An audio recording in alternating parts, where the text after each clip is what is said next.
സുപ്രധാന വാർത്ത. മലപ്പുറത്ത് പന്നിശല്യം തടയാൻ വെച്ച വൈദ്യുതി കമ്പിയിൽ നിന്ന് ഷോക്കേറ്റ് വിദ്യാർത്ഥി മരിച്ചു. 10ാം ക്ലാസ് വിദ്യാർത്ഥി ജിത്തുവാണ് മരിച്ചത്.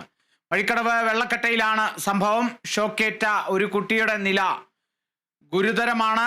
പന്നിശല്യം തടയാനായി വെച്ച വൈദ്യുതി കമ്പിയിൽ നിന്ന് ഷോക്കേറ്റ് ഒരു വിദ്യാർത്ഥി മരിച്ചിരിക്കുകയാണ്. 10ാം ക്ലാസ് വിദ്യാർത്ഥി ജിത്തുവാണ് മരിച്ചത്. വഴിക്കടവ് വെള്ളക്കട്ടയിലാണ് സംഭവം. മറ്റൊരു കുട്ടിയും കൂടി ഷോക്കേറ്റിരുന്നു. ആ കുട്ടിയുടെ നിലയും ഗുരുതരമാണ് എന്നുള്ളതാണ് അറിയുന്ന വിവരം. പന്നിശല്യം തടയാനായി വെച്ച വൈദ്യുതി കമ്പിയിൽ നിന്നാണ് ഷോക്കേറ്റ് 10ാം ക്ലാസ് വിദ്യാർത്ഥിയായ ജിത്തു മരിച്ചത്. വഴിക്കടവിലാണ് സംഭവം. മറ്റൊരു കുട്ടിയുടെ നില ഇപ്പോൾ ഗുരുതരമായി തുടരുകയാണ്.